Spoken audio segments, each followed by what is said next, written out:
Hey guys, welcome back to the Mining Stacker YouTube channel where we cover all things crypto from the perspective of a miner.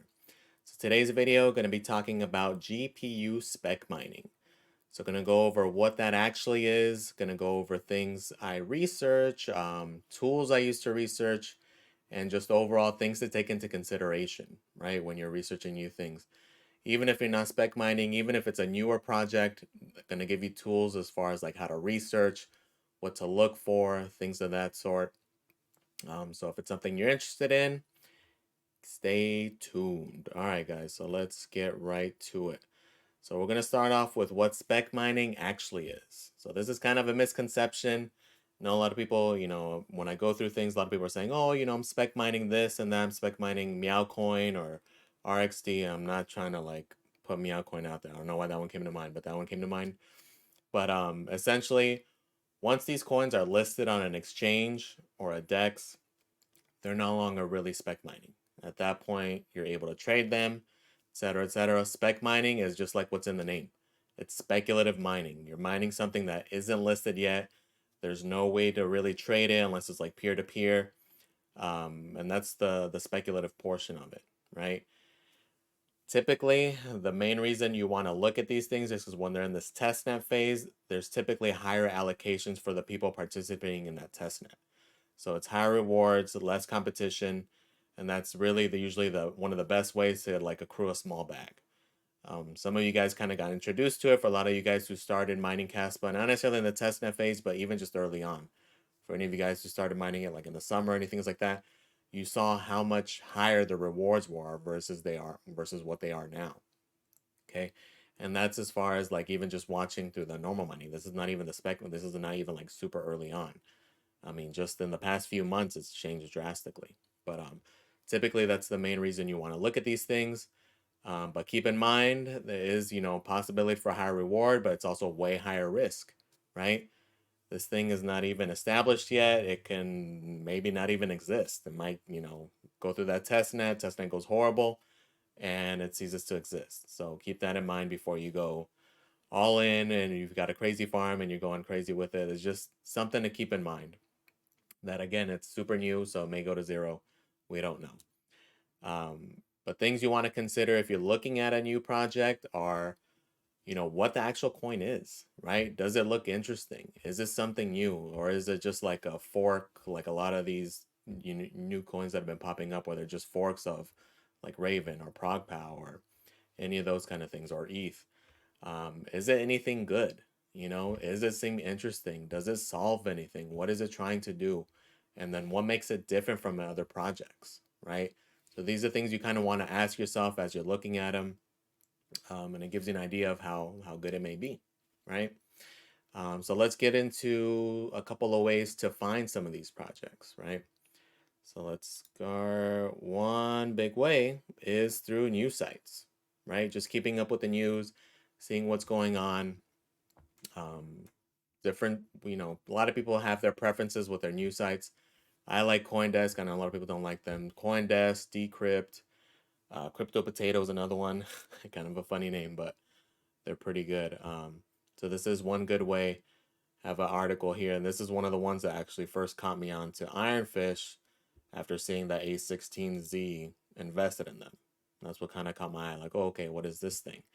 And that's kind of a good way to like start seeing things. Um, just look at read the article whenever you see something new. Is it something that's going to be mineable? Is it a new technology? What's going on with it? Because this is what kind of opened my eyes to the possibility of other things to GPU mine, right? The big thing with this, it's privacy related. It's regarding, zero knowledge proofs, which are going to be mineable, depending on the project, not all of them, depending on how it's done, et cetera, et cetera. But this is something that to me is going to be big over this next bull market, especially a lot of these newer coins that are coming in. They're going to be using these ZK proofs, including other current projects. I know Polygon was, there was a lot of news with them as they bought like a startup for like $400 million that was regarding zero knowledge proofs. Um, but it's something to keep in mind. Some of these projects will be mineable. I mean, I have this article pulled up here. Just giving you some info, as you learn about them, learn about the technology, learn about this thing. What is ZK proofs? I haven't heard too many people talking about them as far as mining them and such. But another good way to open your eyes about new emerging technologies. Another good way is just hopping into Discords, going to the discussions, seeing what's new. This is a good way to research projects also. So like as you hear about it, as you learn about it, this is a good way to get into that community. Hop into that Discord. You want to look at how many members they have, how active is the community. Like, do they have just 100 members? Or like, for example, in this Aleo channel, they have 48,000 members, right? So that way you get a good idea. You can start asking questions, look through the FAQs, and just go through the whole thing, right? See how active the community is. Is it like actual people developing? Is it actually people interested? Or is it just a bunch of people shilling it? Like that way it kind of gives you some insight into that community. Another big resource, Reddit, right? Go through here. Once you see that project, look at how many members they have, again, how active they are, what kind of people are on here. Is it, again, same thing. Are people asking actual questions about the project? Are there people responding, or is it just a bunch of shills, right? It gives you a little more insight. Another good aspect or another good thing to look at is their Twitter, right? This is a very easy way for them to promote their company or this new blockchain. To see how many followers they have. You can see how active they actually are, because this is just going to be ran by the team. So you can see how many posts they're putting out. Are people interacting with them? Are people sharing them? And you can learn about them, right? Learn about the project, learn about the team. Um, Again, you can see how many followers they have. And the main reason I'm giving you guys so many different avenues that you want to follow is because any of these can be manipulated, right? The Discord, say, has 48,000 people in it. Let's say half of them are bots. Again, we don't know. You have to look at it, jump in, go into the community and see if it seems legit, right? Because I'm going to give the example of Ergo, who had some controversy with their Twitter account. But essentially, I'm not going to get into it too much, but they were given ETC Ethereum Classics account. Charles Hoskinson had ownership of it. They had beef or whatever, so he actually gave it to Ergo. So Ergo took over ETC's account and took over all their followers. They just rebranded it, rechanged it, updated it to Ergo. So the thing here is that they took all their followers.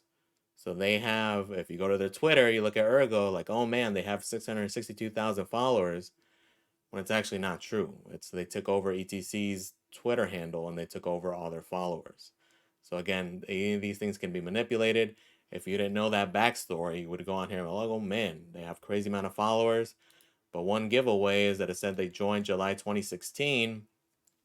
They weren't even around back then. They weren't even founded back then. So that's a red flag. So again, this is why you want to like look at very many different avenues so you can get an idea, right? Don't just base it off of one thing. Don't go on Twitter like, oh man, they got 600,000 followers. They're legit. Do your research. Go through it. Again, this isn't something that they're gonna put out there, but when you guys remember, it was not too long ago actually, but anyways, just something to consider. Um, let's see, let's go on. So another big thing is obviously their website, right? You can go on any of these guys' websites, Ironfish, Aleo, go through it. We'll go through Ironfish's real quick, right? Go through the website, see what resources they have. Do they have a white paper? Do they have a roadmap? How does their website look? Does it look like something they just put up last minute? Does it something look professional? And go through it, right? Read about it, learn about it, see what's going on, and take in as much info as you can, right? Because this is going to give you a lot of info. Even right here, it has it right off the bat that they have the test net. It's down right now. It's going to pick back up, I could think, next month actually. But again, these are things you want to research. You want to research them, and you want to research their team, right? One good website for this is a website called Crunchbase, and you can actually punch them in, and it gives you some info about them, right? Because you want to research that project and you want to see who's in it. Where are they based out of? How long have they been around? This is a good little website that kind of sums all that stuff up for you. So you can see here they're actually based out of the US. You can see if their people have been doxxed, meaning that they're actual people and not just hiding behind a username. Here you can see that yes, the founder is here. It's an actual person. You can do some research to that person. see if, what their background is like, if they're active in communities, if they're active in like conferences, if they're going around, see what their background is. You can see their engineers here. They have names, so that gives, more legitimacy to the project. Another big thing you can see through here is if they've had any investments, right? Again, like I mentioned earlier, that's actually one of the first things that led me to them, was seeing that somebody big had invested in them. So you can go here and see if there's any other investors, how many seed rounds they had, what the total funding amount is, and who invested in them, right? If it's a bunch of people you have no idea who they are, then we'll see. But if it's like big names, like here, this is what caught my eye, is that Sequoia Capital, A16Z, all invested in them.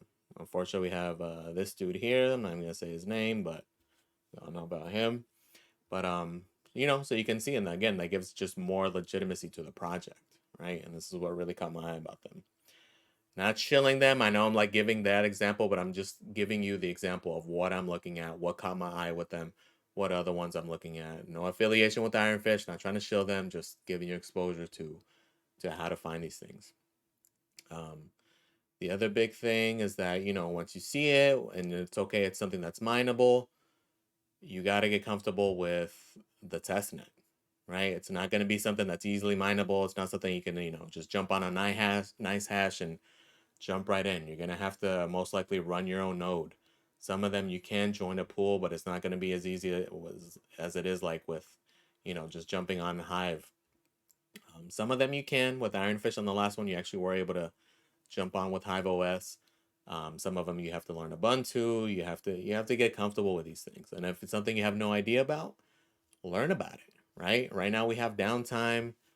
You're probably not mining because you ain't mining at a loss. So you can jump into the Discord, learn about it, ask questions. A lot of times the communities are very welcoming, right? Ask even just beginners, right? Go in there. If you have the hardware, why not? Give it a shot. Um, so again, you want to do as much research as you can on these things. Um, One thing I did catch actually from going through Aleo, well, I was reading about them because their testing had just started, or I think it's their second or third one now, their third one. So when I was going through, kind of searching, because I noticed that Ironfish had this thing too, where they're going to be doing KYC. They didn't really specify as to why, but with Aleo, they did. And it's pretty crazy, and I think this might actually be the case with Ironfish too. So again, this is why you want to go in depth, go through the FAQs, read about it. So these guys are doing KYC. The big thing here is that you can see, we're going to go through this portion here. All participants who are eligible to receive rewards must go through a KYC process if you are not from the US/Canada. Unfortunately, US/Canadian citizens are not eligible to receive any rewards unless they are accredited investors. So, if I wouldn't have seen this, I'd be jumping in. I would have already been in there mining this whole time. And then when it came time to actually convert those points, because remember, right now it's in testnet, so you're not actually really mining the coin. You're getting, the way theirs works is essentially you're getting points, and then once it comes time for the mainnet to launch, you go through KYC and you convert those points into the actual coin itself. But with Aleo, it seems like you're going to be able to participate in it no matter where you're from, right? If you're just trying to learn. But if you're in the US or Canada, you will not actually be able to convert those points into actual rewards, meaning you're doing it for free, right? So this blog post was from February 2nd of this year. I'm assuming this is still the case. I asked in the Discord. We'll see if we get any responses. When I do, I'll post it in the comments. And then I didn't find any mention of this in Ironfish. They are going to be doing KYC as well, but there was no mention of this. So I posted that question in their Discord as well. So there's a possibility this may be the same thing. And again, this is partially because they are US based. This is because of security laws. Um, this is also the reason that we can't participate in a lot of these ICOs, IDOs, is because of these, there's no real clear legislation yet. So a lot of times they don't even want to mess with like US and Canadian law, so they just exclude us automatically. So this is interesting. This is something I didn't really think of as far as like mining goes. Typically, like the other things, like with any of the other ones you're mining, there's no KYC. You just jump right in and go in. But keep in mind that if you see KYC is required, keep this in mind, right? So with the Leo, we got that answer. Ironfish, I posted that question. We'll see if what the response is, if it's guaranteed, if because right now I searched and I couldn't really find anything. In a Leo, I did, and this is how I came across this. With the Ironfish, I didn't see any mention of this, but this may be the case as well, right? I know you are going to have to KYC, and this may be something that comes from them. But again, you only find these things by like researching, going all the way through, reading it, especially if you're going to dedicate, your mining rigs towards it, right? Because you don't want to be doing this for free. Maybe in order to learn a little bit, right? You want to get the idea of how to like do some of these. So that'd be good for that. But as far as like, especially with you guys with bigger farms, if you want to point your machines toward this would suck if you weren't aware of this, right? So again, this is a big reason why you got to research. All right, guys. Well, hopefully I gave you a little insight as far as what spec mining actually is and gave you some resources and just things to think about, right? As time goes on, there's going to be a ton of other things coming out. All these crap coins. Another resource I forgot to touch on was on miningpoolstats.stream. They do have a little ticker to find new coins there, but so far everything that's been coming out has been garbage. But that's another resource for you to learn about what's coming out. Let me see if I can pull it up actually. So miningpoolstats.stream. In case you're unfamiliar, you go to new coins and then you can see what's out, how long it's been, what algorithm it uses, etc., etc. So this is another way, right? You could research some of these coins. But again, do your research, guys, as some of you guys learned with Pink Chain. I never covered that one because it's not one that I saw any future with. And as we all know, they ended up rug pulling. I wouldn't be surprised to see a lot of these others, especially I know a lot of you guys like that freaking Meow Coin garbage, but so I'm surprised they weren't the first one. But regardless, do your research, learn about these things, see what they're doing, learn about them, right? We're all trying to keep our eyes open for that next big, Ethereum or the next big, even we could say Caspa now, because they've done so well, right? So again, keep these things in mind. Hopefully you learned something, even you guys who've been around. And please comment, like, subscribe. And again, as I get updated answers on these KYC questions, I'll post it in the comments. All right. So again, guys, thank you for watching, and I am out.